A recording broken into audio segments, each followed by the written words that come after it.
looks like we're ready to go here. What's going on, guys? And welcome to yet another edition of the Xbox Roundtable Podcast. This is episode number 198 of the show. We talk about all things Xbox and, of course, a little more from around the game industry. I'm your host, Invader, and thank you for tuning in tonight. As always, we've got a pretty good show in store for you tonight.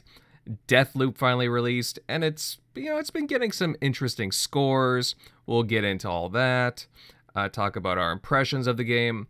As well, NVIDIA had a pretty large database leak, causing some games to be prematurely unveiled. Are we looking forward to anything that got leaked out? We'll give you our impressions on that, all that, and more. But first, let me introduce tonight's panel. And we got a few guests with us tonight. Let's see. First off, we will introduce one of the voices behind the Living Split Screen show. He's also a panel member on the Shop Podcast. Please welcome Pong Soul. How you doing, bud? Were you just about to say Pong Shoal? That would have been awesome. I was. I was getting, yeah. Sorry, my mouth's a little dry. That's why, yeah. And I was about to say that. I caught myself, and it's all good. I saved it. Sorry, I had to point it out, Invader. Hey, man, thank you so much for the invite. Awesome to be here on a Sunday night. Didn't think I was going to be doing anything tonight but gaming, but then you hit me up, and I was like, oh, heck yeah, let's get back on TXR again, man. I love what you guys do here. And then I got an even bigger surprise because KidSmoove is here, which is fantastic. Because I got to be on with him when he joined us over on Xbox Ultimate. So, Kid, great to be on another show with you as well. And, of course, Centurion and Shockley, both great to see you gentlemen as well. So, yeah, no, we got some great topics. Let's get into this, Invader. Let's talk. All right. We will get into this very soon, Pong. But first, let me introduce the other guest here. And also joining us is a member of the Weapon Wheel Podcast, a pretty awesome voice within the Xbox community, the Xbox podcast scene. Please welcome KidSmoove. How you doing, bud? What's up, everyone? Thank you guys for having me. I don't know if I've ever been on TXR. I obviously know about it a lot. You guys got a long history. But I'm happy to be here. Thank you guys for having me. And I can't wait to talk about today's topics. Mm-hmm. Yeah, no, this is your first time coming on. You know what? We've been meaning to have you on for a while, as well as a few other members of Weapon Wheel. It's just because of the time frames of both shows, it's hard to really line up. I know Centurion and I were on Weapon Wheel one time, and then we had to do our show, and it was just like, okay, gotta go to the washroom, gotta grab something to eat real quick, and then make it back for the show. So that's the problem. So many shows, so little time, right? Yeah, no, I agree. Totally. But it's great having you here, bud. Now going over to the TXR crew, Centurion, bud. Just speaking about you, how you been? I've been doing great, man. We've got two amazing guests. It's Sunday night. I finally finished all the campaigns on the new Aliens game, Fireteam. Looking forward to tonight's show topics. This is going to be great. Mm-hmm. Absolutely. Shockley, buddy, how you doing? Oh, pretty good so far, and thank you for our guests for definitely dropping in. We were a little bit short today, but finally got through Plague's Tale. I know I'd halfway finished it way long ago, but finally got through that. So, man, that game gets dark towards the end. Not that it isn't at the start of it, but I'm excited to see the sequel that drops in game. I think drops in Game Pass early next year in a few months. So definitely looking forward to that. But that's what I've been doing so far. But I think the last time I was on with Smooth, I think it was like a Weapon Wheel from like back in 2010. I think that was the last time I was on Weapon Wheel. Yeah. But that's been a minute. But yeah, I'm ready to get into these topics. Mm-hmm. Yeah, a little bit short tonight. Tim Dog and MLD weren't able to make it because of just different scheduling things going on. But don't worry, they'll be kicking it with us next weekend. And it's going to be another awesome show.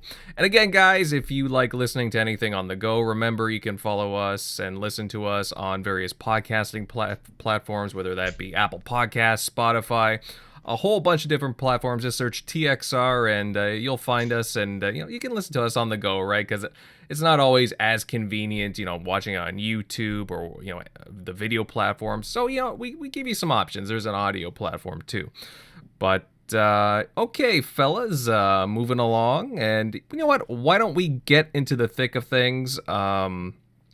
This past week, we saw the release of Arkane Studios' Deathloop. As of right now, it's available on the PlayStation 5 and PC, and it's coming in about a year's time to Xbox because of an exclusivity deal.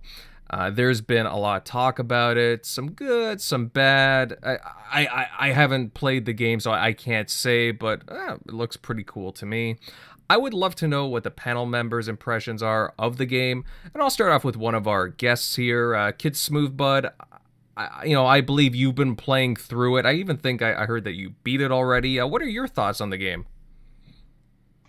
Well, I thought the game was actually pretty.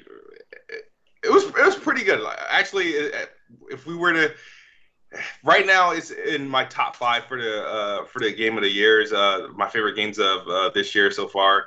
It started off slow, and I kind of had to get kind of pushed to move forward through it. But once I did that, the story really opened up. This game has impeccable voice dialogue. The 2 actors that they got in this game to help the story along. The 2 main characters, it's Colt and Juliana, their story arc, and just the random banter between these 2. It's just so well done. It makes the story interesting and makes you want to play and continue to see what else happened, what else they reveal, and how these 2 characters are connected. But so a great story. Gameplay, I mean, it's your typical Arkane game, and that's really the surprise element, because I didn't think I was gonna like it much. But the gameplay is tight. Visuals, I know this is a PS5 PC only game. I wouldn't say it's a next gen-esque game. But what the game is set out to do, it does very well. I feel like Deathloop is for the things that people hated Returnal for, you would probably love Deathloop for. It's a very forgiving rogue time loop game. And but I feel like of all the time loop games or these Groundhog Day type games that we've had this year, I feel like Deathloop has well executed what they were set out to do. As far as the story arc, how things connect, and how you can approach different things, and how you're pretty much pushed, and then the different spin that they put on that game, because obviously they have the alternative mode where you can play as the antagonizer and kind of disrupt another player's playthrough. I wouldn't say it's not new, because Perfect Dark did that as well, but for this element, I mean, we don't see many games do that. And it does this, and it does it very well. There's actually ways you could technically finesse the game and to make it a co-op experience that way as well. Mm-hmm. But the game itself, dude, I don't really have much to say about it. I did have a couple issues, but I don't know if it was console related or the game related. I experienced drifting issues with my DualSense playing this game, and it did crash on me twice. I had a system crash, and then I had a menu crash. But beyond that, I had a good experience, and I kind of I think it was between yesterday and this morning was kind of really the most time I did. I think I spent maybe 7 hours just alone yesterday playing the game, because once the game opened up and the loop opened up, it became addicting. Because you just want to kind of just keep opening up cases and see how the story arc branches. So I'll tell you this, a couple of things that this game does and does well. So when you hear a roguelike, right, you kind of get, you get intimidated, because it's oh, if I don't do good, they're going to take all my stuff, or I have to start all the way over at the beginning and stuff like that. I'm not a fan of games like that.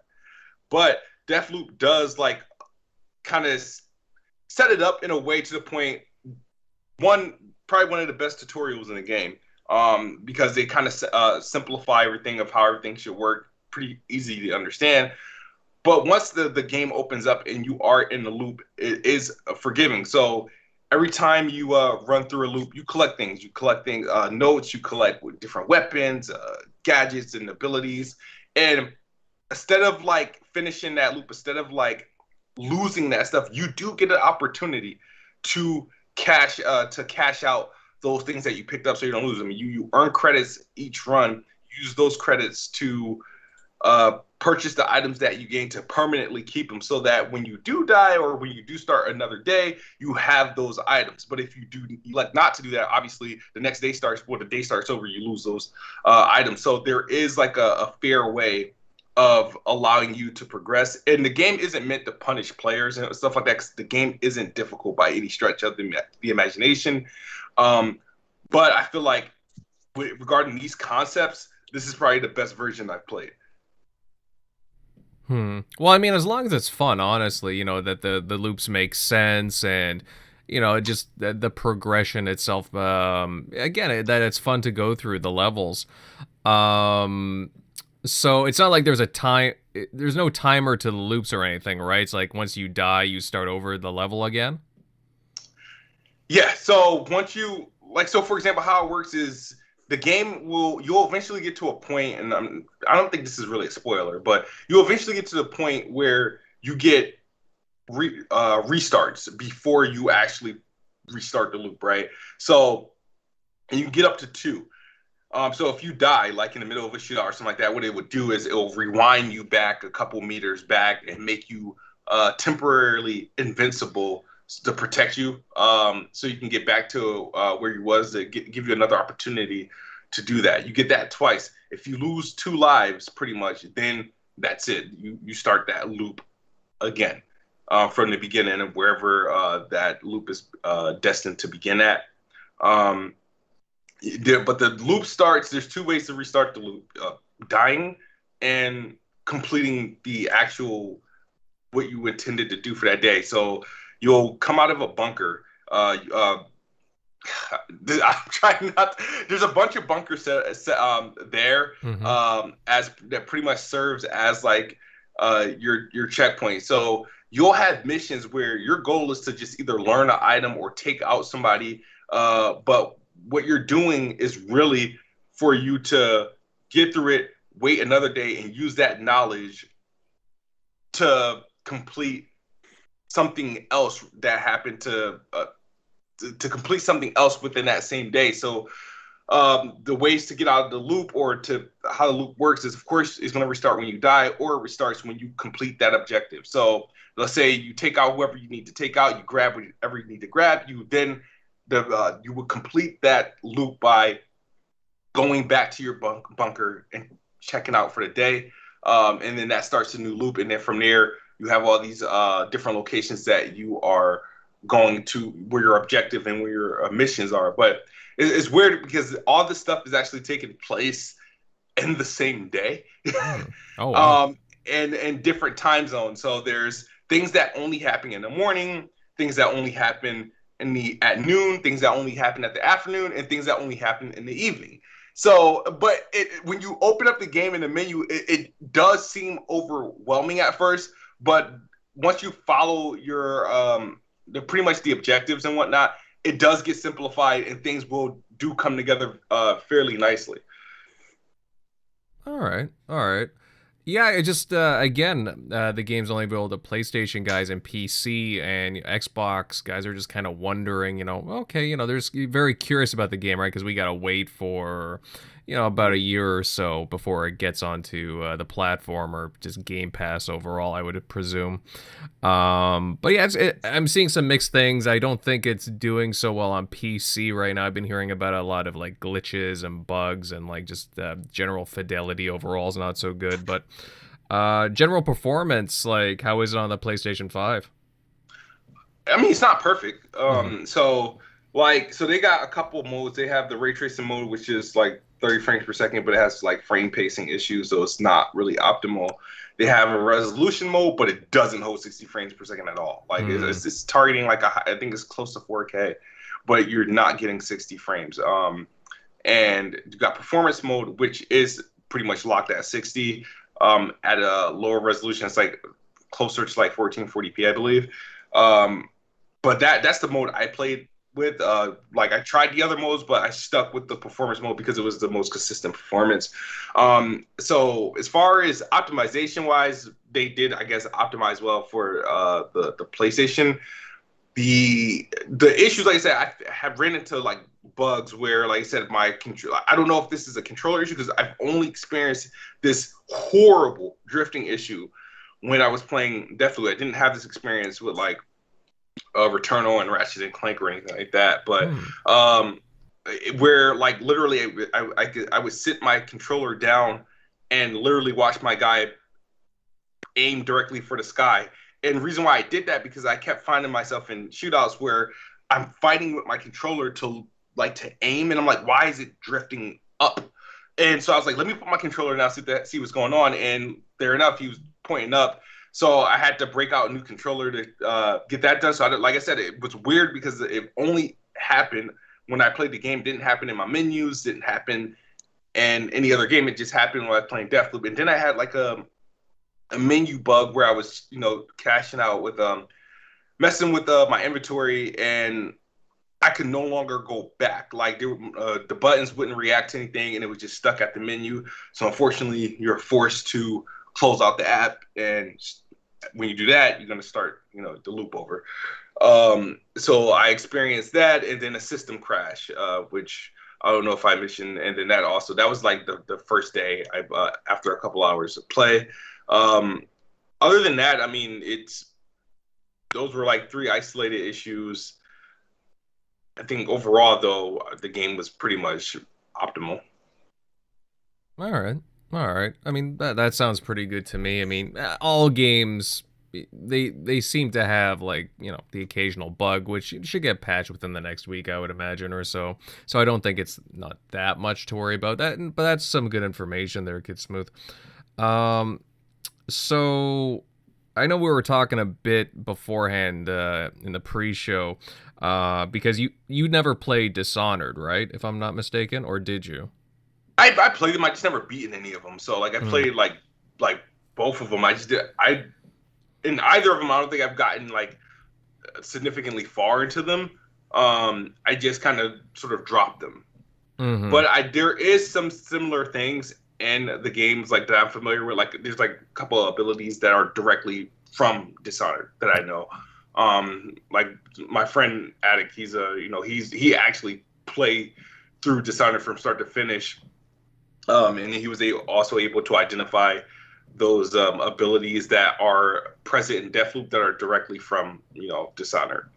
Yeah, I think Blink's in there. Yeah, it's the shifting thing one.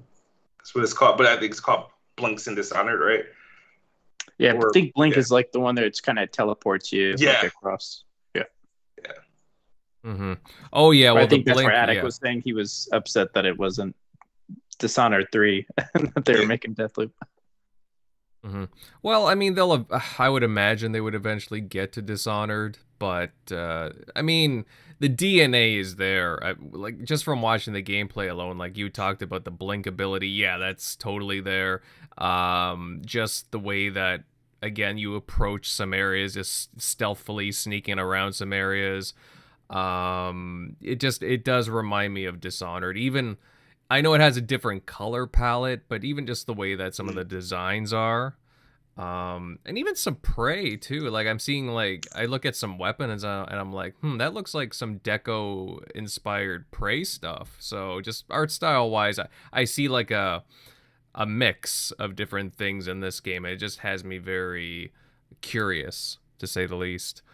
Now Centurion, I know that you've played a whole half an hour or 15 minutes of the game? Pretty much. That's why I've been just letting Smooth talk about it, because I've done one loop, which is pretty much a predetermined tutorial, so I feel like I have experienced nothing. But other than I could see what he's talking about. I can't deny any. I mean, what he went into detail about on the two characters and the dialogue between them, I already see that in my little 30 minutes, and I'm really looking forward to the full experience. Yeah. Actually, considering the full experience, Smooth, how long did it take you to run through the game? That's a good question. I want to know if there's a way I can check it out on PlayStation. I'm going to say, when did the game came out on Tuesday? I believe so. Yeah, the All right, 14th. so I played it the night of, because I think I worked that day. Wednesday I didn't play because I did the podcast, and did I do Saltiest Gaming Podcast on Thursday? So I didn't. I don't think I played it there. And then I played Friday, Saturday, and today, Sunday. All right. So yeah. So those were So it was like 4 days, but I don't know how much game hours I actually have in it. But it was like the only game I was playing over this week, pretty much. I didn't like really play anything on. I'm usually juggling between a couple games, so if I have to, I'm going to say somewhere between. I'm going to say realistically probably 15 hours, maybe. If I'm like 15, between 15 and 20 hours. I feel like it went by like a blur though, because I think I know for sure the most time I put in a game was like yesterday, for sure. Now, if I can ask, now that you've beat it once, what do you think about replayability? Well, okay, the replayability, because you could do things different ways, and I think there's like two different endings, 2 or 3 different endings. The replayability is there because of the other mode to infiltrate other players. That's a form of pretty much multiplayer, and you build up that character. So once you do cult missions, right, you get through the main story and whatnot, and you get your legendary weapons and all this other stuff. You got an opportunity to do that as Juliana, and rank up your Juliana to infiltrate other people. You could have like a completely beasted, maxed out Juliana and just going into people's games and taking them out one shot with like legendary weapons and stuff. That's the replay value. Or you could do something else, like you could actually it's not designed this way until they patch it. You can literally turn it into a co-op experience on missions that you can infiltrate. If you want to infiltrate a friend's game as Juliana, you have access to things. Obviously, the player doesn't. So the AI isn't going to attack you unless you attack them. Juliana can turn off devices like cameras and sentry guns and stuff like that. So that literally, you could assist a player playing through the main game, even though it wasn't intended to be like that. You can definitely do it. And Juliana can kill like the other AIs and even bosses. So it's just that I don't think you get credit. You only get credit though for killing the human player, and that's how you rank up as Juliana in the protect the loop mode. Very interesting. Again, this game has me very curious. That's all right. That's cool. I'm gonna have to check out this game then. Pong Buddy, I don't think you've played it at all, but do you have any interest in this title? Absolutely. It's going to be a long year. First of all, shout out to Kid for the description, man. Nice job. I had seen a lot of gameplay, but you broke it down beautifully, man. Thank you. That was awesome. Yeah, no, it's going to be a long year for me waiting for it to come to Xbox. I'm actually really jealous. I am an Arkane fan, so I love their style of games.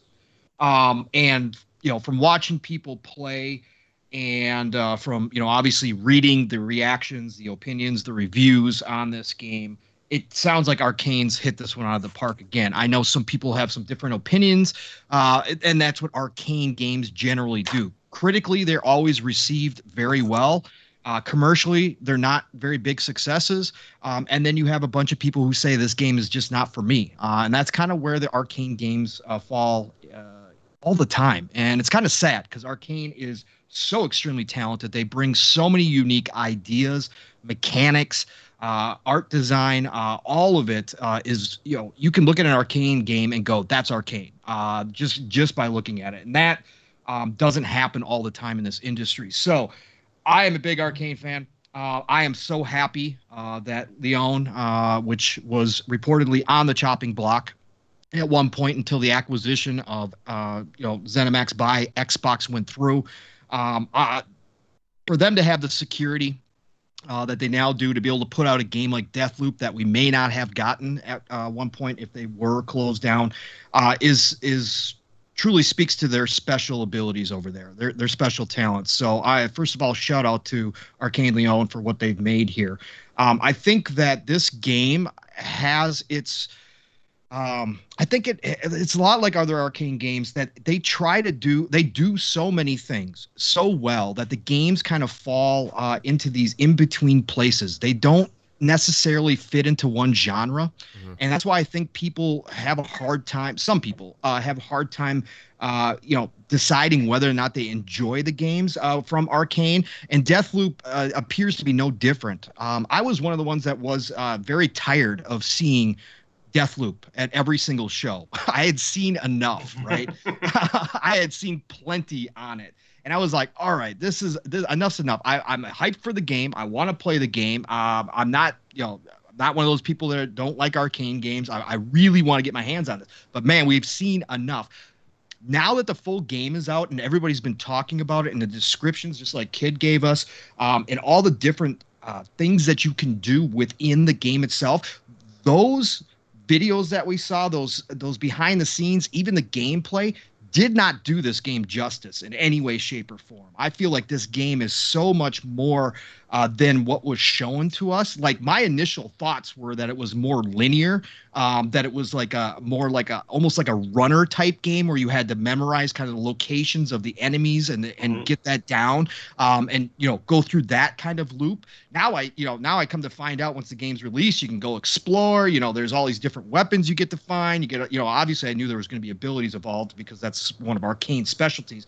But man, to finally see all that put together and how much bigger this game actually is. And like Kid was just talking about, there's a mechanic that probably wasn't designed to be a mechanic with Juliana invading, but then you turn it into a co-op game.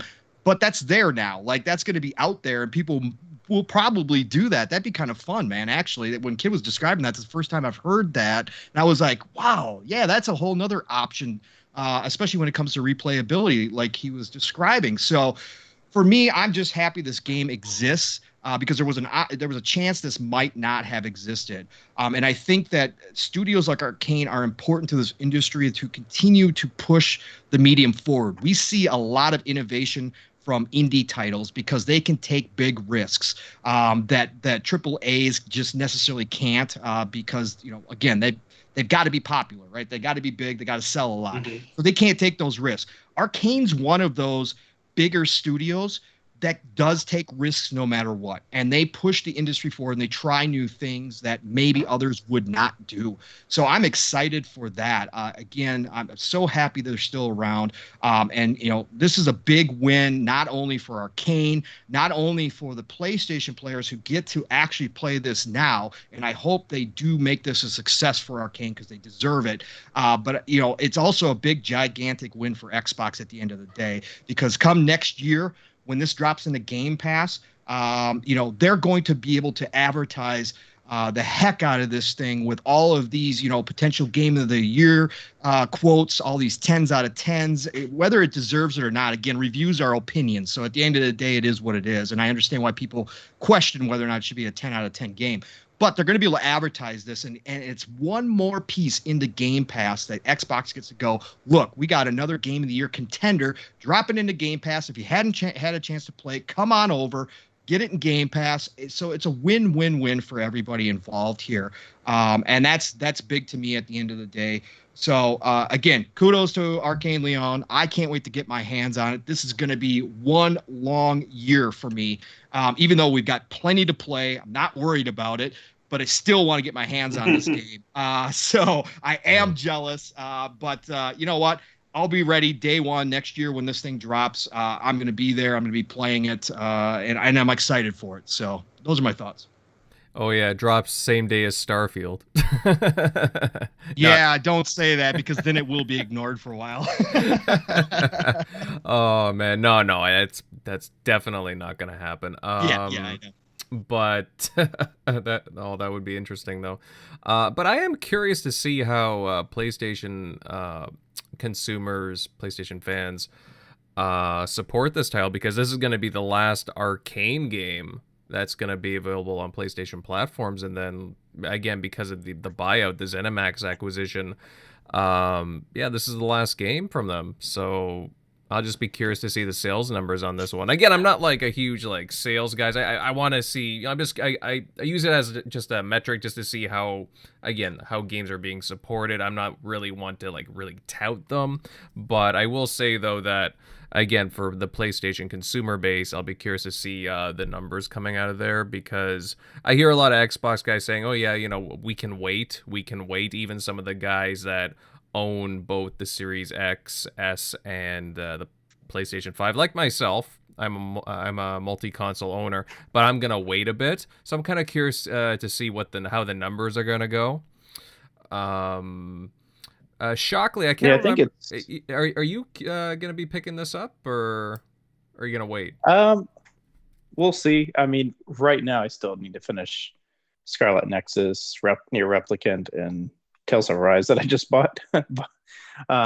So with it being like a whole nother $70 and it probably dropping in Game Pass day one, I'm gonna try to get through some of the other games, finish like Dragon Quest 11 before it leaves Game Pass here probably soon.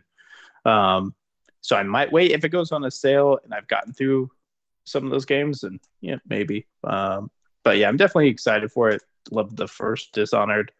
Bought the collector's edition for the second one, even though I need to still finish that one. I just wanted the Corvo mask from the first game. right. But yeah, I'm definitely excited for that one. It looks like it's going to be like a Arkane summer next year on Xbox, because you got Redfall early spring or early summer, and then you have, if it's just about a year, we'll have a Deathloop. Maybe that's why they postponed the game, because they knew Arkane was going to drop 2 games in the same month window with Redfall and Deathloop, because Deathloop was supposed to come out earlier this year, which would have put it out when Redfall was coming out on Xbox. So who knows? Maybe that's why they delayed it. But but no, it looks really cool. I think, like a lot of people have reiterated here, like when you first saw those early screenshots, Returnal kind of caught my eye more when they first did that showcase, and Deathloop looked kind of cool, but I thought it was something completely different. I thought there was and there is characters in there, but I didn't know it was that main protagonist, Colt. I just thought there was all these different other characters you were going to choose from or something. But to see it's more like Dishonored, and then it just has this cool aesthetic and more open, you can be more creative. I think that's where some people are maybe not liking it is, and this can be said for Dishonored as well. If you just play Dishonored and you're not just trying to come up with some scenarios yourself, creatively how to use these tools. Ooh, what if I did this? And just try to be ambitious with it, and just try to hey, this time I'm gonna take this gadget, because you'll see videos of people playing Dishonored, and then they'll do some crazy, they'll set up crazy traps here, and they'll all just go perfectly like a domino effect, and it looks ridiculous. But if you have some of that creative, if you're being that creative when you're playing it, you'll have even a better time. But I could see where some people might be playing it and okay, this is boring, or this AI is not the sharpest.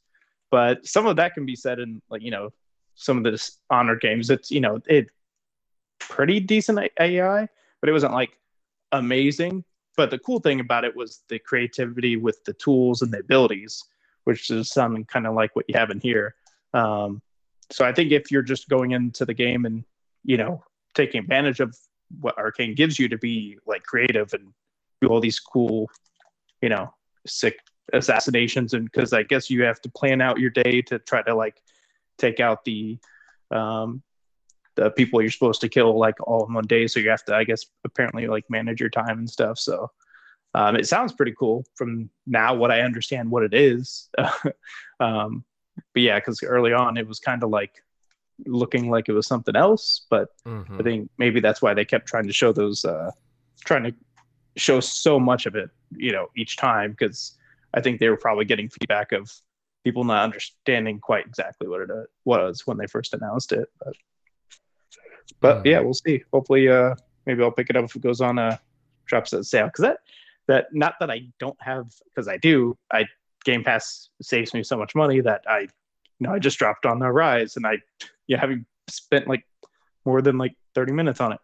So like I'm not scared to drop that to play a game or try out a game I want to play. But when it's $70 each time, especially like I played through Returnal, beat it really quick, but it didn't feel like I got like it was a great experience, but it was like that was a $70 game. Like it didn't quite feel that way. I would say the same with, I haven't played Psychonauts 2 yet, but when I saw it was 60 when I was about to buy it for that Microsoft Rewards punch card, I was like, oh, it's 60? I thought this was a Kickstarter game. Not to say anything bad in that, I just didn't expect it. I thought it was going to be like a $40 game.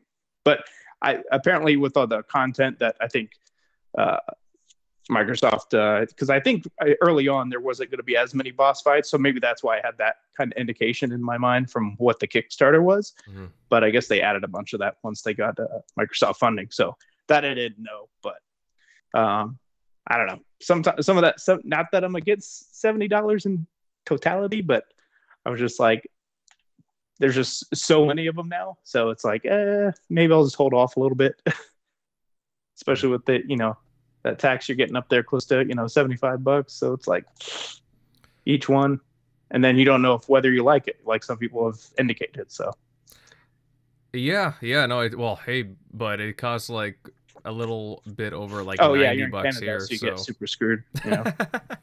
Yeah, it's like back in the 90s when you didn't have Spotify, and then you buy that album and there's like 2 good tracks, and you're like, awesome, I heard those on the radio, and then let me get to the rest of the album.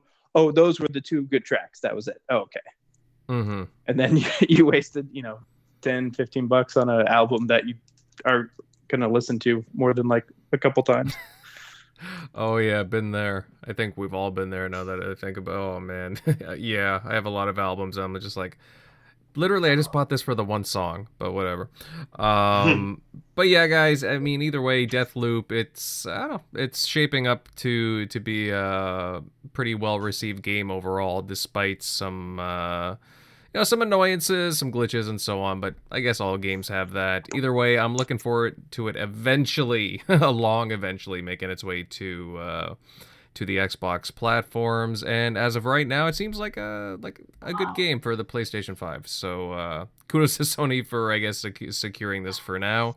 But yeah, pretty soon Arkane's is going to be an Xbox studio. But I will eventually check it out. It does look pretty cool.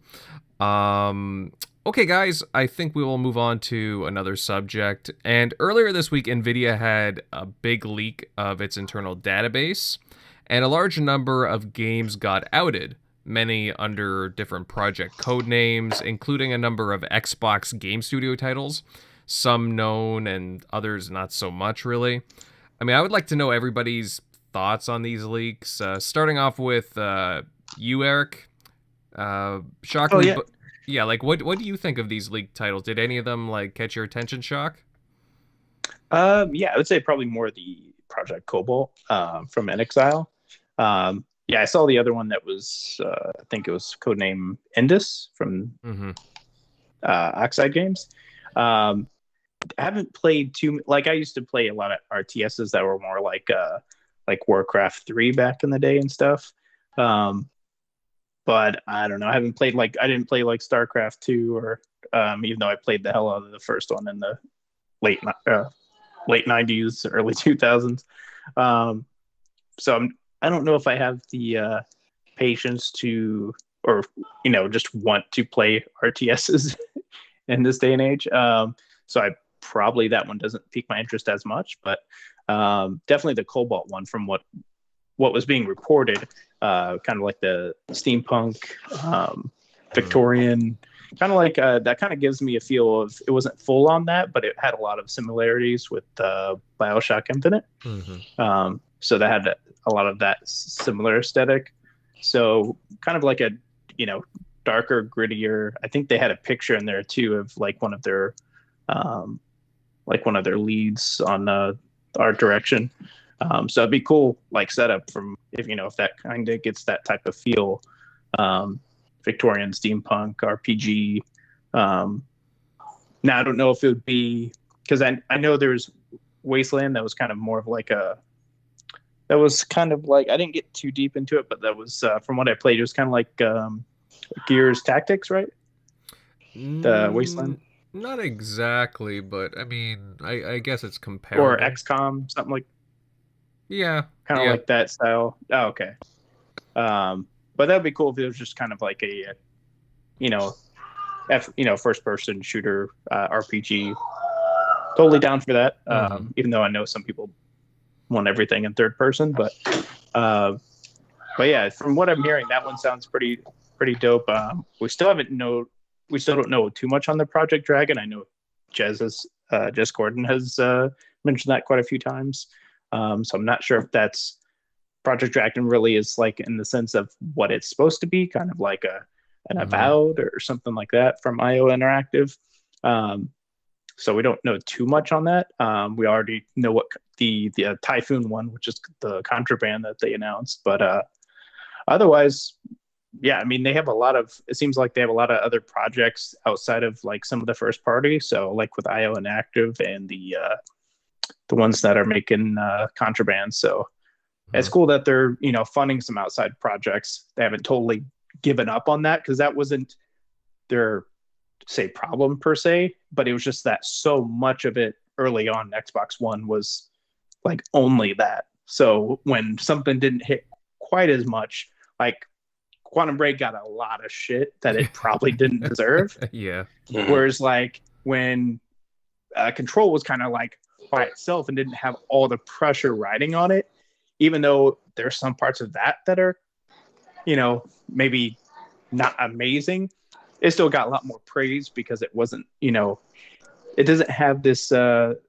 stigma attached to it of like, hey, you're in this camp, this camp's game, you're this consoles like, exclusive. So then people kind of get territorial with their, console war stuff. And it got a lot of like, it got memed heavily, which just, I think, hurt it as well. Just from like one shot. I can take that from any game. I can even take it from Naughty Dog. There's points in the game where the game there's a huge visual spectacle. And if you zero in on that character's face when they're like mid-action, it kind of lowers some of the resolution on that character's face. Like you can do that. Like overall, if you play that game today, you can even, play it yourself. The character models look pretty good, but there was a couple shots in there where guy from Lord of the Rings, I forget his name, his face went down a little bit in resolution where people like memed the hell out of. And it just that's like a texture pop in during the cutscene. It was a texture pop in that came in, and you just saw his face just plastered everywhere, just memeing the hell out of it. So I think that's where, them not relying all on that. So now they'll have so many first party studios making constant content where there's not like, hey, we haven't had a game forever and everything's riding on this game. If it's not good, then then Xbox is doomed or whatever. You don't have all that riding on it. You're going to have so many other first party on top of them funding all these other projects, it looks like, where there's not so much pressure on each project. So that way, if something's, 80, 85, it's not going to get destroyed because they pick apart one little thing, even though that'll still happen. It might not be just like centered on as much as some of their earlier on second party games they had early on in the Xbox One gen. But I gotta say I'm with you on the whole Project Cobalt interest, because NXL is a very interesting studio. They make good RPGs, and again, a couple of months ago they came out on Twitter and they were teasing a first-person RPG, and everyone was like, huh? Really? Are we going to get an announcement soon? And nothing happened, but it's interesting that it pops up in the database. I mean, and judging what, because Jeff Grubb had chimed in, like you said, and he was saying that they're targeting 2023, which, I mean, okay, you got, it's 2 years away, maybe a year and a half, like, yeah, that's not too far off. So, which should be fine. You're going to have a lot of stuff to play on Xbox next year with Starfield, Redfall, Deathloop. You'll have all those other games that are at least timed exclusive that are going straight into Game Pass, Plague's Tale, Stalker 2. So, I mean, you're going to be bloated throughout the year with stuff to pay that's just going to fall to play that's just going to fall in your lap if you have a Game Pass subscription. So, yeah. No, you're absolutely right. I'm just thinking about the amount of RPGs that they're going to have alone. You talk about Project Cobalt, Fable obviously got announced, the Fable reboot, Elder Scrolls 6, Avowed. It's it just boggles the mind. Like they're gonna have a monopoly on Western RPGs. I mean, I joke when I say that, but I'm just saying, like, it's funny. Everybody was always at Microsoft to make more RPGs. Now they're gonna have like the largest suite of Western RPGs around, some of the most famous ones. Outside of CD Projekt Red, but then again, they have kind of taken a dip recently. So, yeah. Centurion Pal, looking at this leak here, does anything catch your eye? There was a lot of stuff in that leak. Obviously we keep talking about Project Cobalt. I mean, that game right there, the one photo, if that is a photo of the game in the article, definitely is some eye candy, steampunk. I mean, what more could you want? But I tried reading a lot of what was in that leak. There was also, like, I think DLC, all sorts of stuff for us to all be excited for.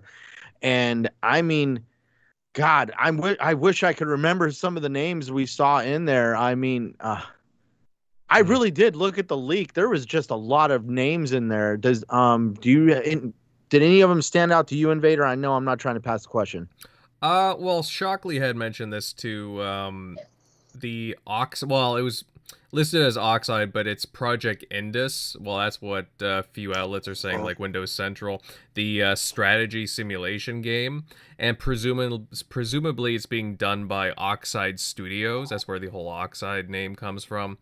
And if you look on their website, I mean, they're the developer of Ashes of the Singularity, and they seem like a pretty competent RTS studio, but from the sounds of what this game is, like a simulation city building game, I have a feeling it's going to be very similar to the Civilization series, if I'm to put a bet on anything. So that would be an interesting get for Xbox, and apparently it's going to be for both PC and Xbox consoles. So I mean, that's something that I'm interested in, since I do really enjoy RTS and city building games. But I mean, we're just talking about right now Xbox specific games, but there's a larger list, and there's games there like Crysis 4 and Titanfall 3 that's on the list, and Titanfall 3 really caught my eye. So. See, and that's where I got, my God, I lost like 15, 20 minutes of my life sitting down and almost like scanning that list just to see what was in there or what we possibly could get. Cause I know it's not a guarantee. Those are just placeholders a lot of times for games that could or could not exist. But to see that, it kind of gives you a little window of the interest that these publishers have to see what games that they are kind of wanting to put out into out there for us to play. But definitely everything coming down the road for Xbox, and we're all excited to be in gaming in general, in my opinion. And, Pong keeps saying it's the golden age of gaming. And when you read that list, you actually see a lot of variety and a lot of ideas starting to come back. And I really hope, like Titanfall 3, that would be an absolute blast. I love Titanfall 2. We saw Gears 6 on there, supposedly stashed in all that stuff. There is a lot of games there and a lot of reasons for us to all be excited. Yeah, that's absolutely correct. Yeah, I saw Gears 6 listed there. It's like, all right, when? I mean, we know that it's coming. But it's like, is this going to be like a 2022 game, or is that too soon? Is it going to be 2023? I mean, there's just looking at Xbox's portfolio now and the release dates where they all kind of align, I'm just like, I'm just wondering how they're gonna like position all these titles, like their shooters, RPGs, and whatnot. KidSmoove. Like, Yeah. I mean, you've taken a look at this list, I'm pretty sure. Like, does anything catch, really catch your attention at all? No, I mean, I looked at it, but once the Windows Central article broke some of revealed what some of the project games are, they didn't really just grab me. I'm not like those RTS type games, so the one that's Oxide Games are doing, have no interest into it. Like, regardless if it's coming to Xbox or PC. Right. The other one from Project Cobalt, now that's more interesting to me, but the thing is that I know it's far away, so I try not to get like all caught up into it. So honestly, I saw Gear 6 there, and we know that's coming. There were some other project names that confirmed, like, Fable. I think Fable was there, but it was under a project name, and we know that game has been revealed already. Project Dragon was there, and then the other one, Contraband. So honestly, nothing really stuck out because most of them, the only new ones were really Project Cobalt, which wasn't really so new because they did tease it, and then the Oxide Games one. But I didn't really like these when these data leaks come out. They really don't tell you much. You know what I mean? Right. So honestly, I didn't really. Once it came, I kind of look at it, and then the Windows Central came. I was interested in the Windows Central article because I knew, Jez or someone would be able to reveal what some of those project names were, since Xbox do a whole lot of project this, project that. So, but when the article came out, it's just like, all right, I'll just wait and see what else comes. But nothing too promising here from me. I'm still looking forward to the next look at the games that have already been announced, like the Perfect Dark, Fable, Avowed. I'm waiting to see those for the next time. Yeah, and I totally agree with you on that one. It would be nice to see a lot of these games that got announced, like, again, a year and a half, 2 years ago. I mean, for example, I'm very curious about Hellblade 2. Judging by some of the stuff that we've seen, it's going to be very visually appealing. Avowed, again, that's something I'm curious about. Perfect Dark, again, the initiative has been very, very silent. Well, actually, a whole bunch of the studios have been silent, so that's why I'm with you on that one. Yeah, we certainly need to learn more about a lot of these titles that we already have names to. We've already seen trailers for. We want to see some in-game stuff. But it's curious to see what is in the pipeline of some sort. I mean, some of these games, again, we know of, but just to see, like, again, like some of these projects that we've heard about, like Project Dragon, for example, we've heard, again, like Jez and a few others talk about that. It's been in the news. It got leaked out. It's great to see a little bit more confirmation there. And then, just some of these other ones like Cobalt, like you said, it's not like In Exile have been like scared to tease it. Again, they have like a little bit of artwork, concept art on their website for it, as well as, again, just their own account teasing an FPS RPG. So very, very, very curious things. Pong Soul, I mean, did any of these tickle your fancy? Like any of these leaked titles? I mean, again, it's hard to really know some of the ones we don't know about, but like, I don't know. What did you think about this? Absolutely. I always get hyped. I don't care. I'm easy to get hyped. So I always like this stuff. I'm that guy. So for me, this is always cool. I can't wait for years down the road. We can go back to this list, see how many were real and see how many were placeholders. Because obviously there are portions here. This is a testing ground for a lot of companies for some games. So it'll be interesting to go back and actually see. And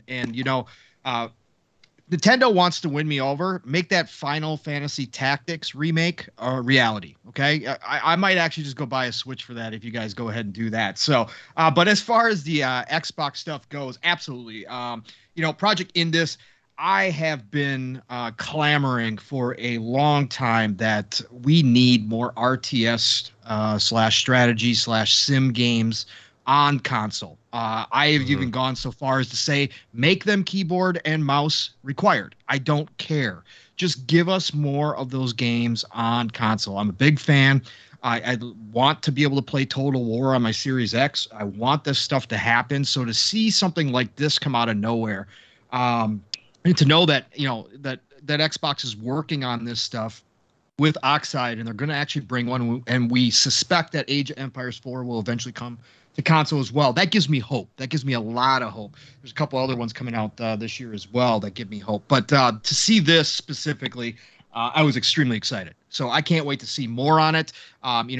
There's supposedly been one potential piece of art / maybe screenshot design that has been posted that kind of gives you the feeling of it. It's definitely going to be a Civ style game, and I am all for that 100%. And then of course Cobalt. I am bullish on In Exile. Okay, Wasteland is a fantastic game. Unfortunately, it is a genre of game that not everybody enjoys. So therefore, a lot of people do not know about In Exile and the talent that they do have over there. They right now, I would put them up there in terms of writing, character development, world building. I would put them right up there, with your Obsidians, your Bethesdas, for sure. And so for them to finally get an opportunity to do a first-person style RPG, I've heard rumors it might also be optional third-person, which would be fantastic for a lot of people who want that. I hope they do that. In a steampunk type setting, man, you are speaking all of my languages at one time. So I definitely am excited for this. Obviously, it had been teased. Obviously, the talk had been out there previously about it. But again, it was just awesome to see this this leak come out, and then Jez come out and be able to break it down and say, well, at least we can confirm that portions of this leak have to be true and have to be factual, because there's no way that NVIDIA would know about the code names internally.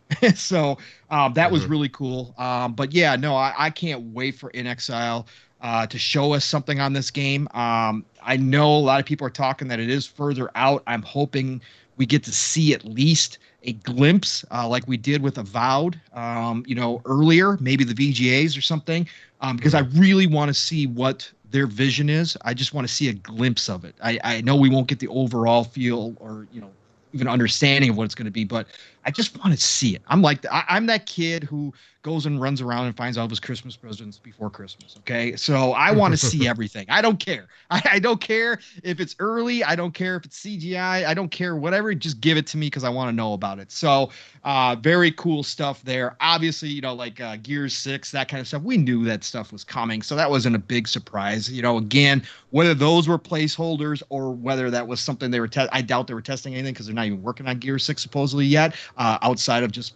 pre-production already, and kind of getting ideas out there. But again, it just gives us a glimpse into the future. And if 50% of this stuff is real, like Centurion shouted me out, I have been saying this is the golden age of gaming. Man, we have so much goodness coming to us. We already have a ton, and this is just the start of this current gen. This is going to be a long gen, 8 to 10 years. I imagine it to be. I can't wait. By the time we get to the end of this, how much we actually have on our plates is going to be incredible, and I can't wait to see what they do with Unreal 5, especially a studio like Coalition, Gear 6. I can't even picture in my head what it looks like. If Hivebusters looks as good as it did, and we've got, Unreal 5 has just been released into the wild for everybody. Wait until Coalition gets their hands on that and does all their customization and stuff to it. It's going to be mind-blowing. So, yeah, these games excite me. I can't wait to see more. Awesome to see a leak like this happen. It just gets me more hyped for this whole gen. Yeah, totally agree on that. Again, guys, it's an interesting leak, not just Xbox stuff, but there's a whole slew of things. I know that there was one leak there where it said Halo 5 Guardians was going to go to PC. 343 came out and we're like, no, it's not happening. But hey, you never know. It could very well be a thing. Maybe they're just not ready to announce it quite yet. You never know. But I mean, it is nice to be able to talk about these things though, because it does seem like a very, very, again, credible list. It's coming directly from NVIDIA's database there. And with all this talk about like acquisition this, acquisition that, I mean, don't get me wrong, we like talking about acquisitions every now and then, but there's a whole lot of different things being spun around right now. I mean, it's just kind of nice to have some actual like stuff that we can say, oh hey, it's a credible source. But either way, guys, interesting stuff nonetheless. However, I think now we'll move along to another topic. And we're about a year into the latest console generation. Xbox Series consoles came out, last November? Yeah, last November. And since then, there's been a supply shortage for a whole bunch of reasons, right? And everyone's been clamoring to get one. Like either a Series X, Series S, and so on, even PlayStation 5s. Well, now there's an interesting rumor floating around that Xbox will launch an updated, more beefy Xbox Series S console next year.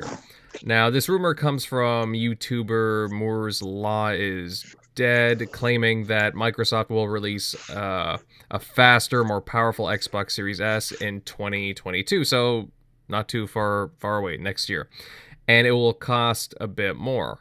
So, I mean, it's an interesting claim here, guys. I mean, according to, some people I talk to, it's, it's possible, but let's see. Pong, buddy, I'll go back to you. What's your thoughts on this rumor? Do you see an updated Series S coming out next year, or is this a little more far-fetched in your opinion?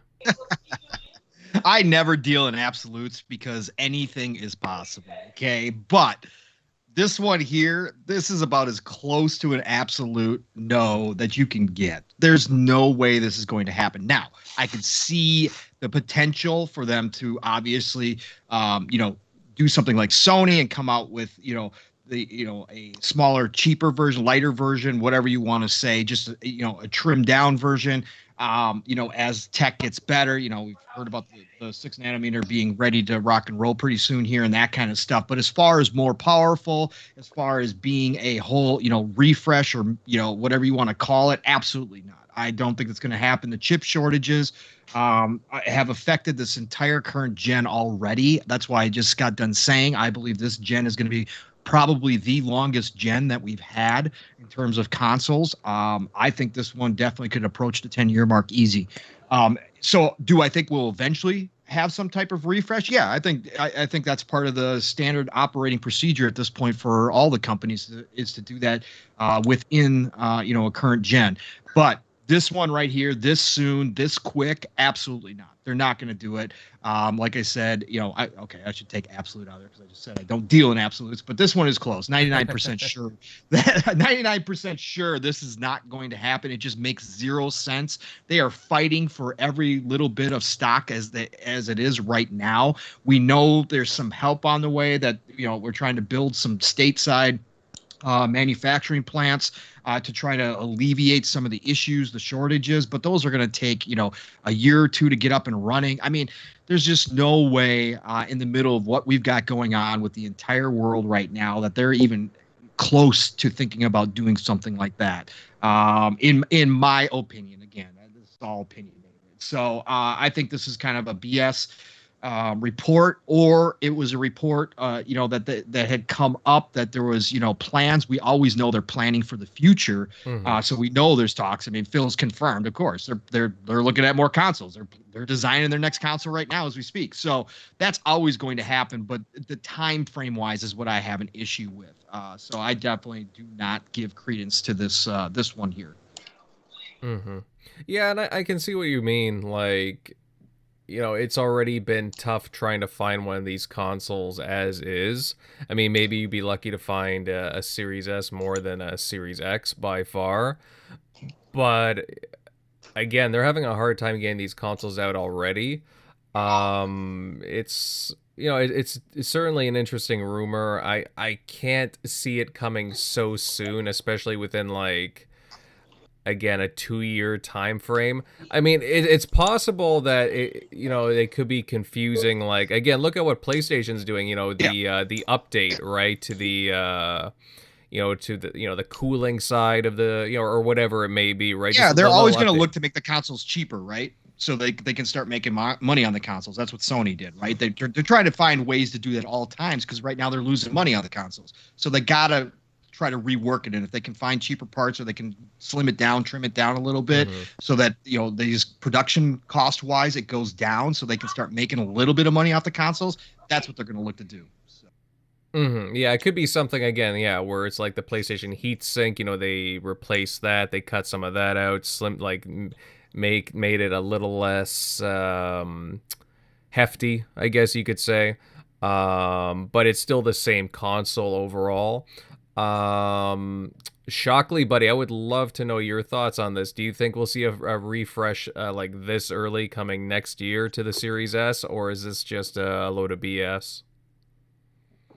Yeah, I don't see that happening. Mm-hmm. Yeah, especially I think the reports that you've heard of, like Sony doing one, wasn't coming out until like, I think they rumored either 2023 or 2024. So yeah, it wouldn't really make too much sense.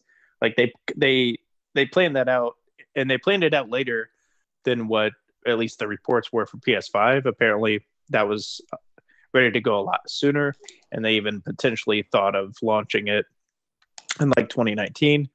So with Xbox, waiting as long as possible for their hardware, I think they're set of like, hey, they're obviously gonna be supporting the Series S throughout the life of console. So there's not really any need, since they did a Series X and Series S. What would be the point? Like, there's only a $200 difference between them. And then soon they'd be better off just, dropping off, instead of trying to spend the money on R&D on upping the Series S and making something in between a Series X and S. Because I'm assuming then it would cost more, or I guess it would, maybe decrease the price of the Series S, but they'd be better off just dropping the price of the Series X, $50, and get it. If they get that thing as close as to the same price as the digital PS4 or PS5, because I don't see Sony even dropping that price at the rate that those things are selling. So I mean, if you match them and had a disc drive in there, like, that's going to help a lot, sell a lot more consoles. So, because then they're going to basically say, like, because you can't even find a digital one. Somehow I got a digital PS5, but those things are freaking unicorns. But if that's kind of one-upping Sony if you drop the price on like a Series X, which there's no reason for them to do that right now either, because those things, you can't even get one if you wanted it, unless you're in like New Zealand or something, somewhere where there's not a huge demand, and they have a good supply.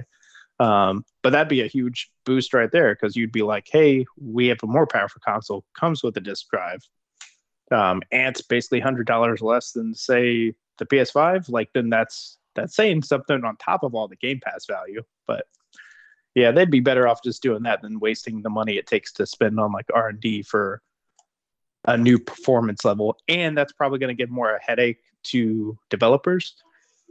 Just to, not that they haven't made it easy, but for them to like, hey, okay, we have to do another version of this. That would just be kind of convoluted. So if, in case that was any difference in performance, but I don't know. Seems like it would be a waste, but I don't think there's any way that they're doing it this soon as next year. No way. Yeah, I mean, the idea of a console refresh coming, I mean, it's been coming more and more of a thing since a couple of generations ago, right? Like, again, the 360. Well, it was needed this past gen, because they both went way. They didn't on this. We could tell that, like, with the Series X and PS5, they went kind of pretty much above and beyond. Like, okay, we're speccing out these consoles. Where they did the opposite. They basically, it's like if Microsoft just made the Series S and then that was it.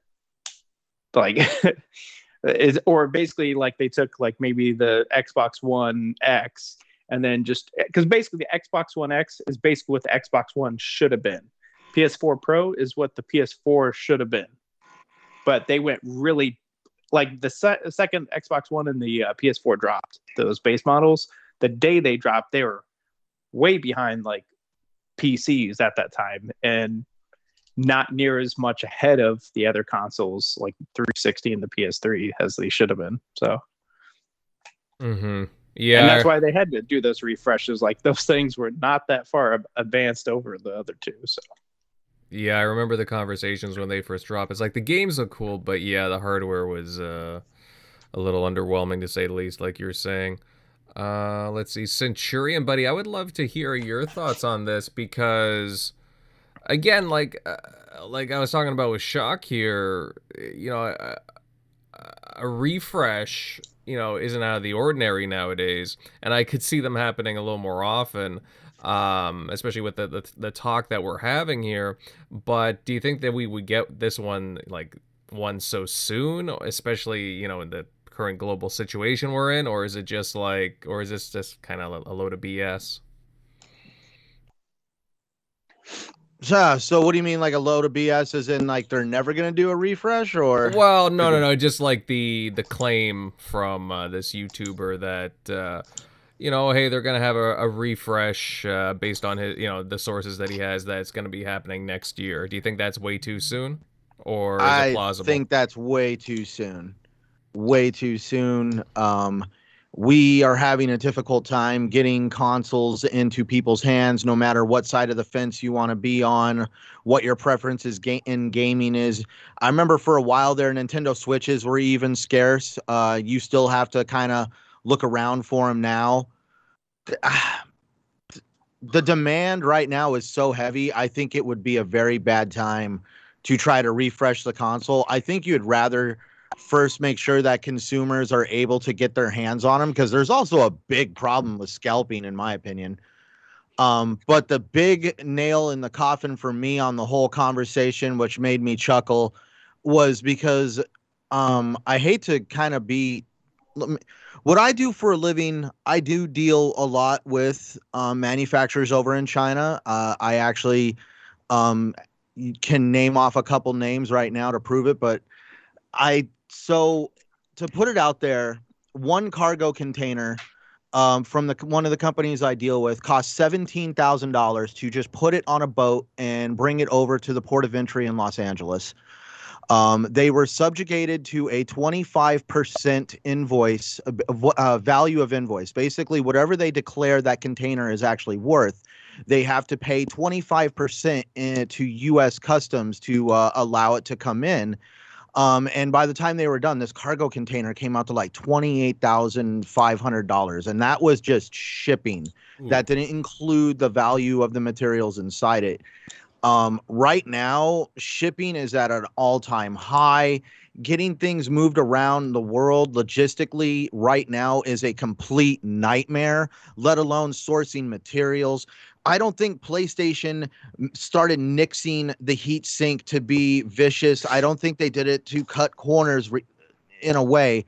I think they were also put in a situation where the materials needed for making this heat sink as large as it was, somebody probably said, hey, we can do this, we can do that, and we can cut back on these materials because let's put it this way, plastic and other stuff is easily made, when we're talking about heat sink materials, copper, aluminum, gold, even more exotic materials than that, it becomes really difficult to source them, especially in large quantities right now.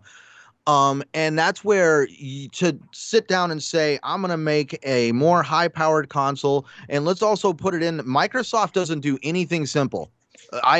They are very well known for creating custom hardware to do what they want to do. So the redesign would definitely involve something along that thinking as well. So they would also have to have all these materials in place, and they would also have to somehow know that the cost of this is at an all-time high. I think these console manufacturers right now are just trying to wait until it stabilizes, so that way they can somehow let's just put it this way. When they started making these consoles, it was before the pandemic.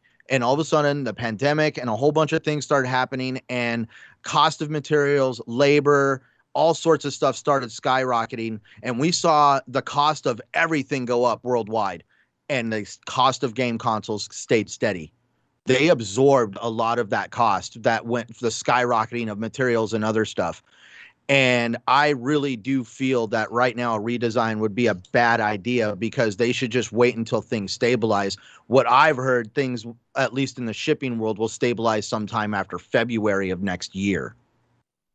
Yeah, and that sounds about right to me too, because it's gonna take a while before everything gets a little more settled, more organized, and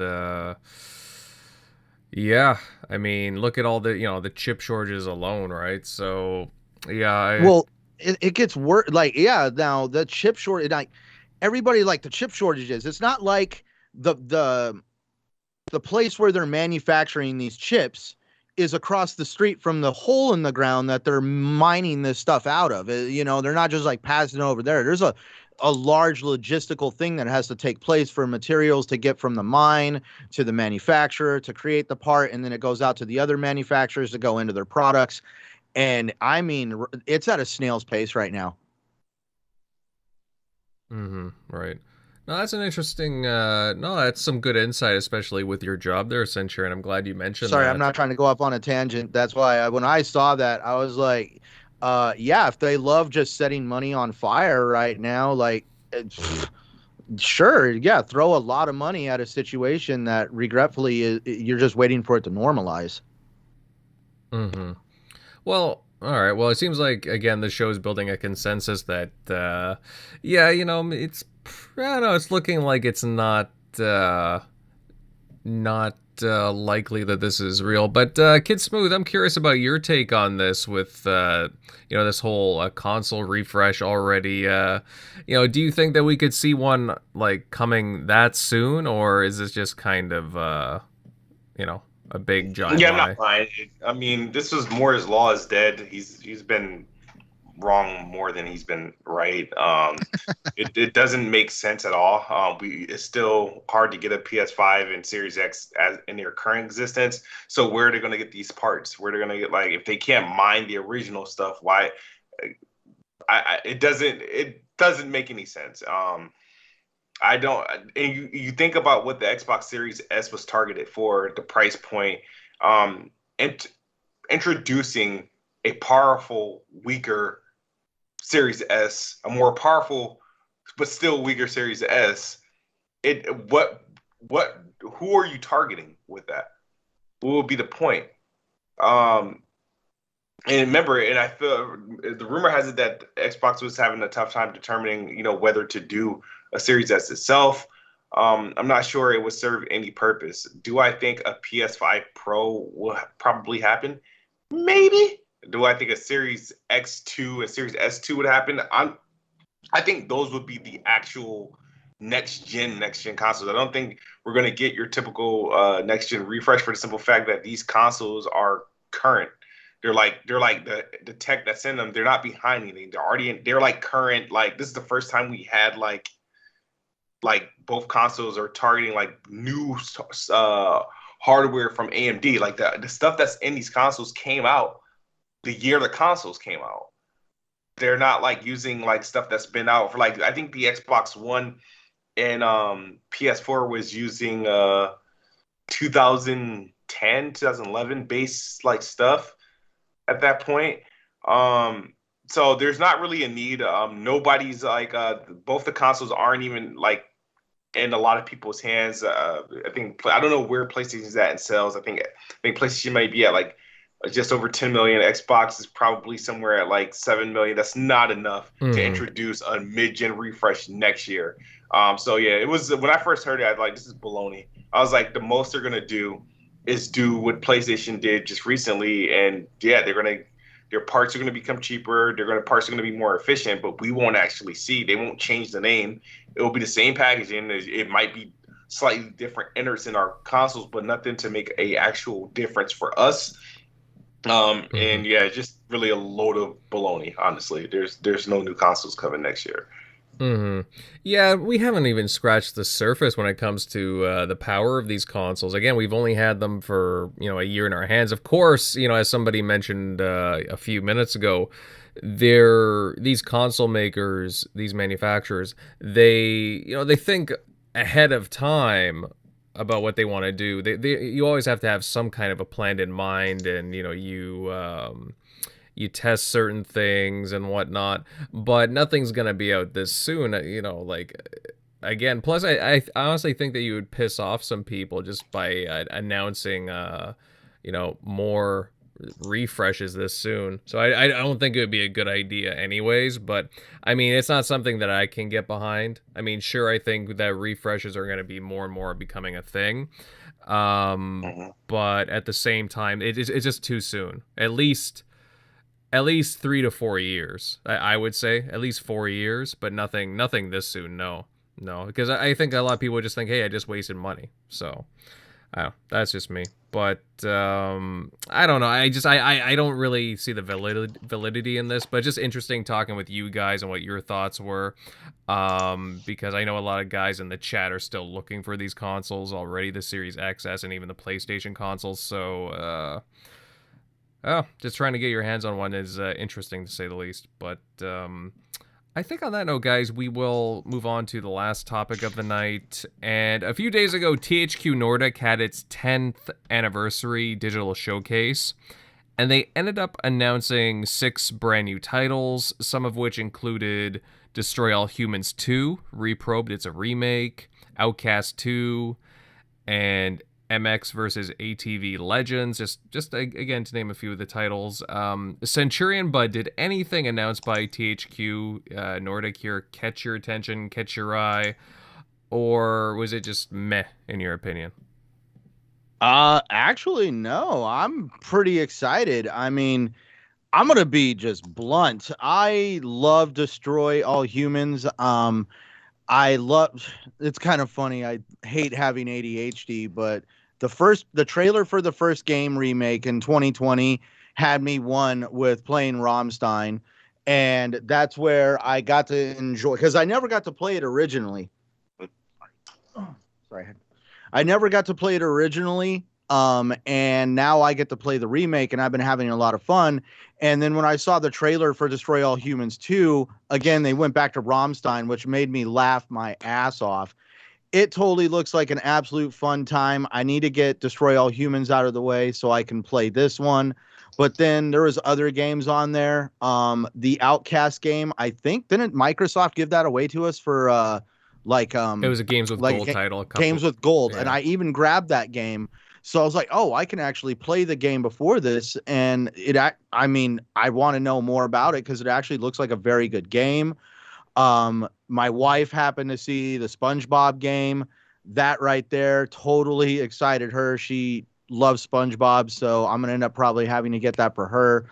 The other one though, Elix 2. Elix is one of those games that I feel like has been flying under the radar. I got to play a little bit of it, watch some stuff online. I went and picked the game up. I know it's like a very hard RPG. And it's good to see that they're really wanting to kind of also double down on it and go with a sequel for the game. So there's a lot of gems in there, at least for me and people who are a big fan of what THQ does. Yeah, I mean, they've assembled a lot of pretty good IP over the past couple of years. Destroy All Humans, I bought and played the remake of the first game. I thought it was like really well updated. The destruction was good, graphics, and just the content that was there. It everything just like flowed very well. Even like the menu system they redesigned, or just like there were different like things that they reorganized, and it just worked really well. Honestly, just judging from this Destroy All Humans 2 Reprobed, I am certainly gonna get this title. I think it's going to be a real treat. I don't think it set a release date. I want to say next year, but it's on the new consoles, so on Unreal Engine 4, so it should look beautiful.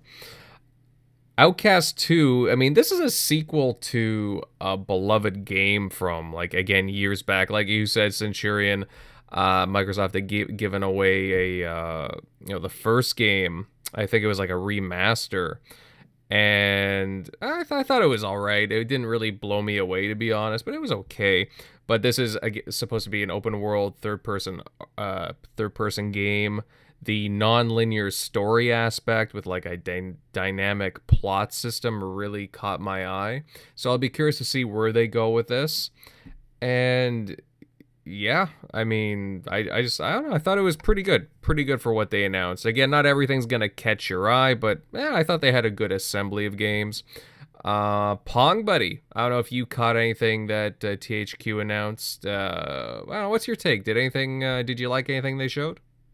Oh yeah, absolutely. I'm a huge Embracer Group is one of my favorite publishers. So what they've assembled over there is the greatest collection, almost 300 IP strong now, obviously including THQ Nordic and all their stuff, of double A games, of classic IP that has cult followings like Time Splitters, right? That's a big one for me that they're bringing back officially. So I love THQ Nordic, and I love what they do. I know some people were disappointed that they didn't show Darksiders there. That's going to be coming. They've got 42 titles in development right now, and they've got 28 more to show because they only showed us. They've only announced 14, so plenty more to come from THQ Nordic. But this show specifically, Destroy All Humans 2, absolutely. Destroy All Humans is a great game. Fun, enjoyed it back in the day. I fooled around with the remaster. They did an incredible job, like you were just talking about, Invader with the remaster. I thought it's gorgeous, just really well done. Mm-hmm. That's how you like to see remasters done. For me, that one right out the park hit me. Outcast 2. Played Outcast 1 on PS4 when it was launched. I know it was gigantic on the PC. It was kind of like open world before open worlds were a really huge thing, and they tried a lot of new stuff that other games kind of took from it. And so when I played it on the PS4, I was kind of like you. I was like, hey, this is really cool, but nowadays, it's been done so much, like it didn't blow me away.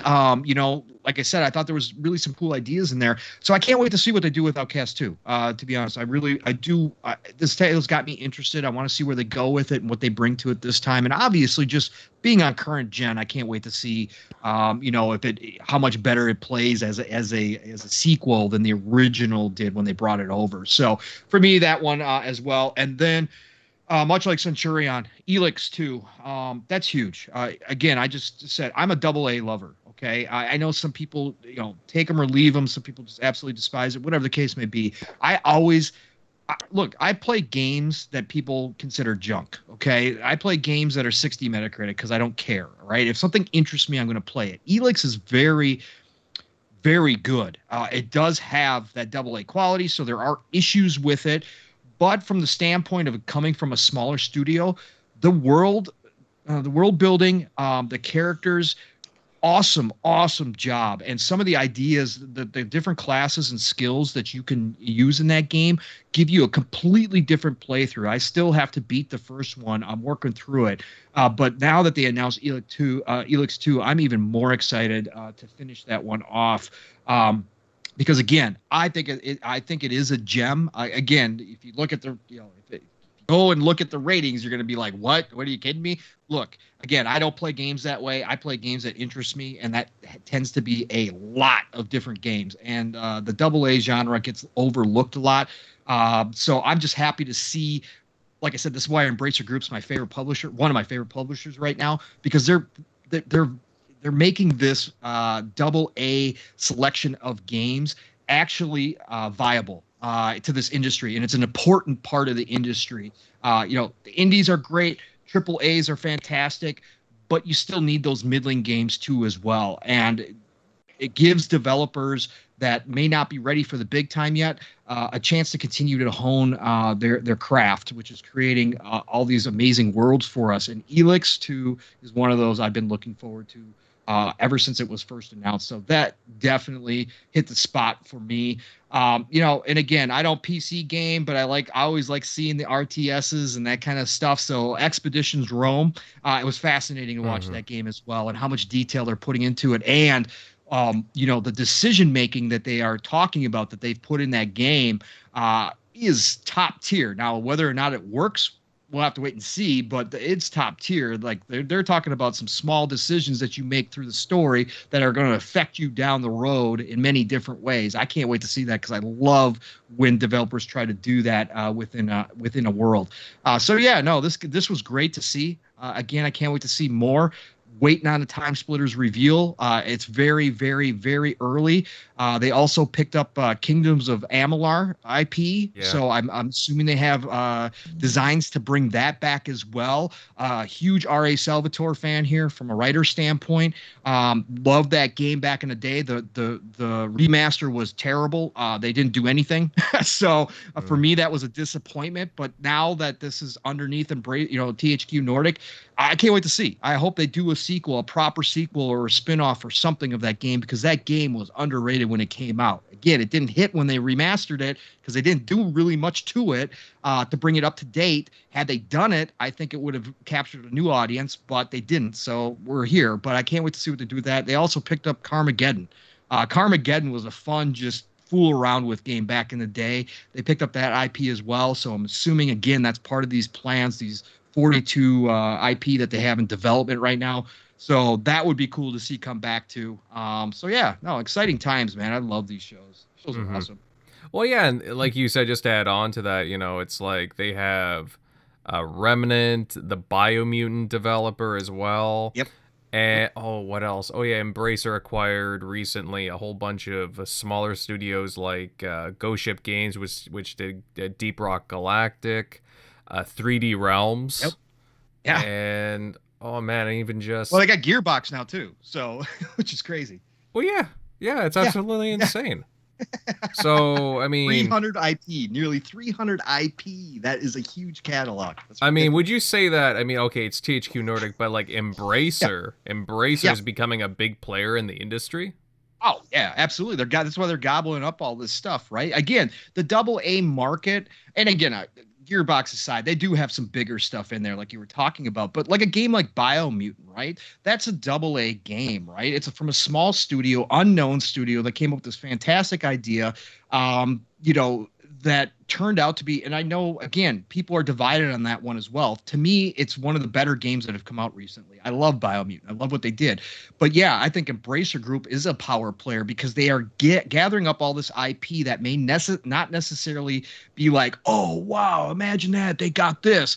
But at the end of the day, if they actually have a developer make a great Time Splitters can find a place. It's unique enough, especially if they do it like the originals, right? It's still unique enough to carve out a niche. And that's what Embracer Group looks to be doing here, is filling in all the spots that aren't absorbed, that aren't filled by the AAA or by the indies. They're filling up all these spots. We saw so much of this stuff in the 360 PS3 era. We saw so many good AA games come out of that era. And then last gen, not so much anymore. But now that the industry has gotten so healthy, a group, a publisher like Embracer Group can come in, gather up all this great, again, not the biggest IP ever, but gather up all this old nostalgic kind of IP, get developers on it, produce it, and it's going to find a home in a lot of players' consoles. And I think that still has relevance today. Think about the deals that, if you're Xbox and you're sitting there with a service like Game Pass and you've got some dates to fill in, it's like a one-stop shop to go to Embracer Group and say, hey, what do you got coming up here? What can we get for Game Pass? We need something this month. We need something to get in here.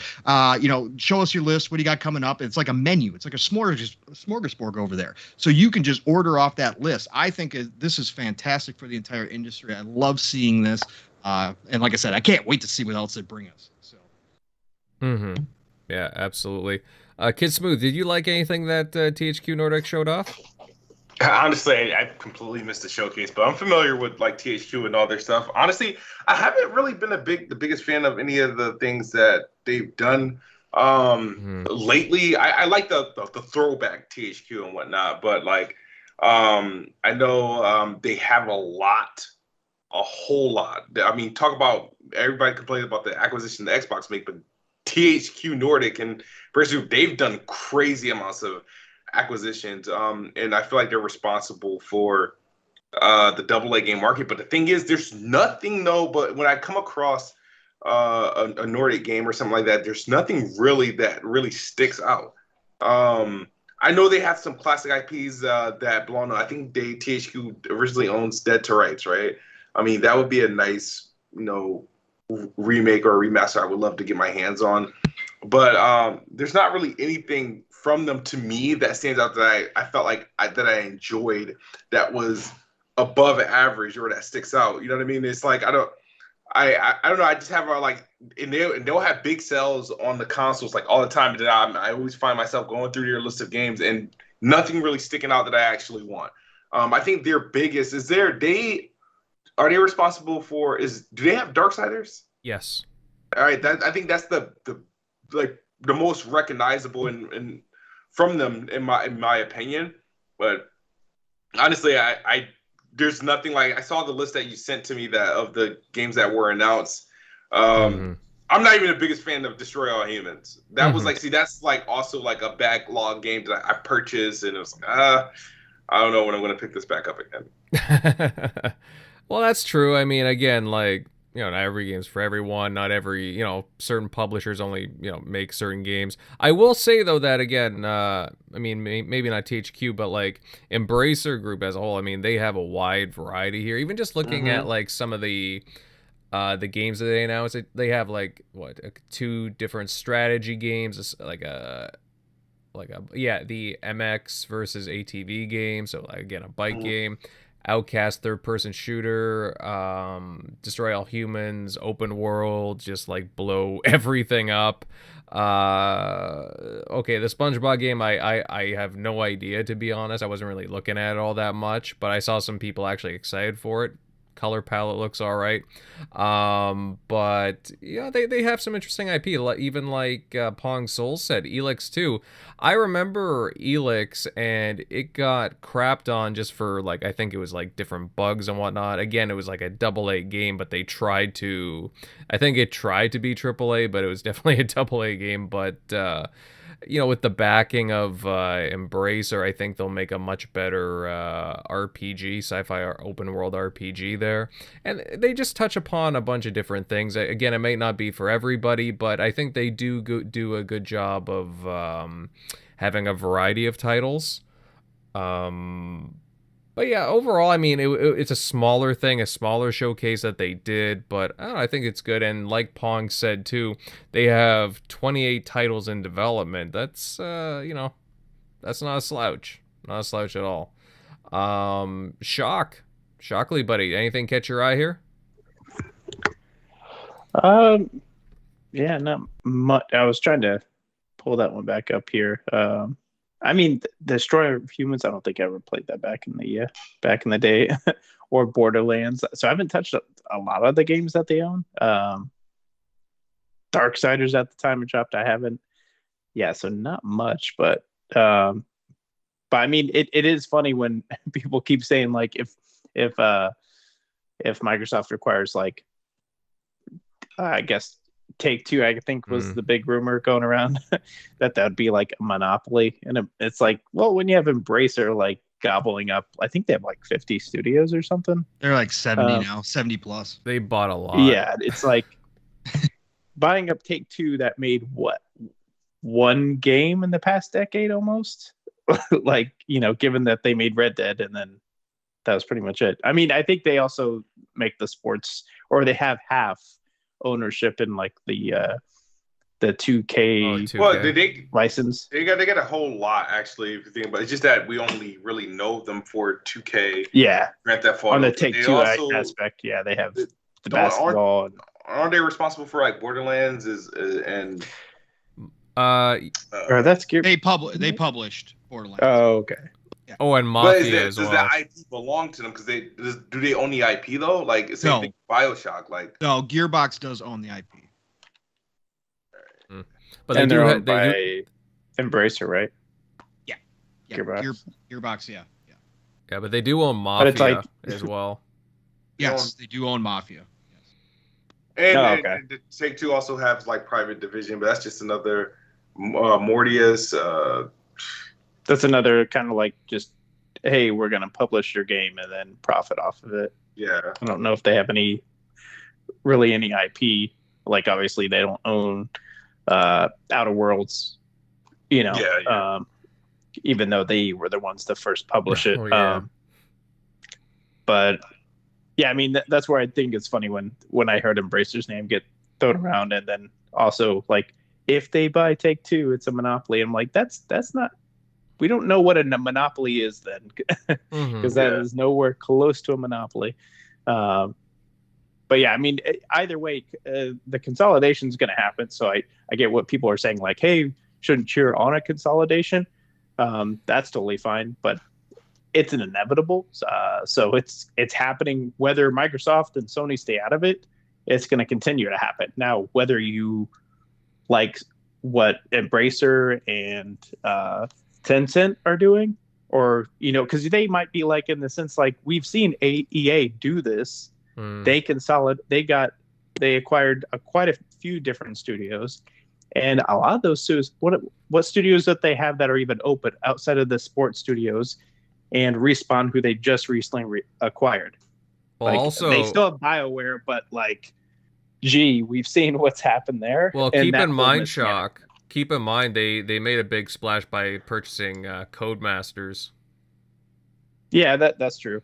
But we've seen like they took Visceral, and I don't understand how that got closed down. I can see what happened with the Fable, like with Lionhead, because after Molyneux left, who was like home when it's like when Kojima leaves, are you going to keep Kojima Productions? And a lot of the leadership there left after Molyneux left. So, because they were like, well, he was our Kojima, and well, he left. Okay, we left too. So, I mean, they shut that down, but I mean, I think Microsoft is giving a lot more care, it seems, because people like that are more kind of like indie, like Tim Schafer, like he was hesitant to join on to the team until he like talked to like Ninja Theory and other devs. Be like, oh, okay, Microsoft's different because he's worked with Microsoft before and things didn't go well back then. That's when he was making, I think, the first Psychonauts, which was, I believe Psychonauts was the game. It was supposed to be exclusive. And then Microsoft said, yeah, we're cutting the funding on it. And then he had to go, I think Majesco funded the rest of it to finish the project. And then it was a multiplat for PS2 and Xbox. So like, there's kind of that old guard, which like how old Microsoft, or like how some of the other publishers in recent years, like EA, have handled that will continue to gobble up things. Or on the Activision side, we've seen how things have. So do you want all these other companies to buy them, like Ubisoft, who now thinks, hey, screw single player games, every game's going to be multiplayer, whatever, they're all going to look the same.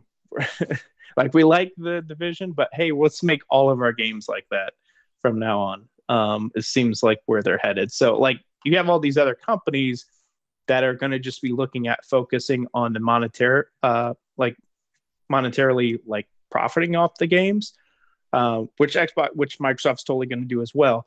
But they don't have to rely on it so much where like EA has to make money off this project. If it doesn't hit, they don't have another revenue stream, where that's not the case with Xbox. They literally have, hey, we're going to draw you into our ecosystem.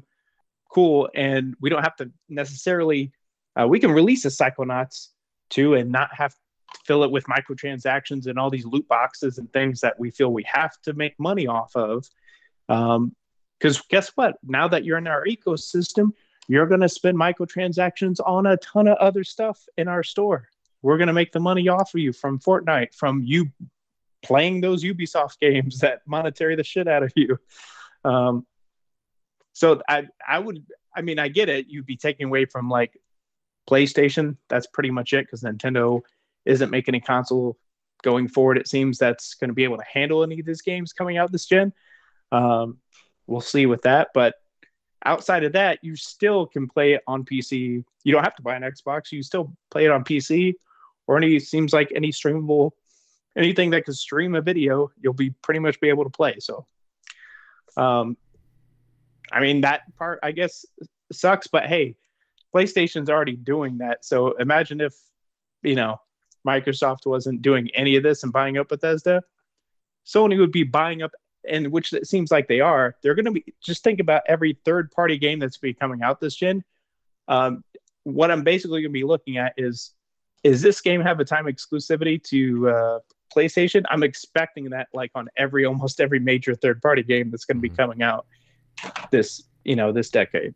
It seems like they went after Starfield, and I guess probably Todd Howard and them were probably already in talks with Microsoft of like, is that the better deal? Or because I'm sure if they didn't go with Microsoft, that game would have been time exclusive too to PS5. So yeah, both are playing because I heard people saying Microsoft was scummy if they'd buy that, but it's like the place is not scummy for like, I get it, time exclusive existed before. But I mean, they're like shotgunning the whole shit. They're like locking down everything possible from here on out. Mm-hmm. Bet that it's going to be, 50, 70% chance it's probably going to have some time exclusivity. So I don't really fault Microsoft for like, okay, well, we got money too. So let's do the next best thing. So yeah, I don't know. From a gamer, from my selfish perspective, it doesn't hurt me. I can buy whatever console I need to buy to play whatever. Totally fine with Sony locking down Spider-Man because they gave us the best Spider-Man possible. All those other Spider-Man games were, somewhat forgettable. So, right. Hey, it is what it is. So, yeah, I don't know. But just interesting though, Shock. Like again, all these these different publishers are really gearing up. I'm happy to see again THQ Nordic being aggressive in their own way as well, and hopefully we get to see some more of their titles. Again, they got 28 titles there. Everybody's loading up, and I guess that's shows a very healthy industry.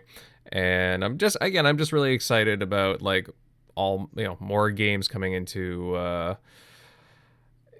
our lives, to say the least. Okay, guys, I think at this point we'll start to sunset tonight's show, and I guess a wicked show tonight with my wonderful panel. We talked about a wide range of things from Deathloop, the NVIDIA database leaks, and much, much more. A really fun time overall. Of course, a huge shout out to the crowd this evening. It was great seeing everybody here tonight. Some new faces, some regulars, just overall great. It's always great to have you guys here.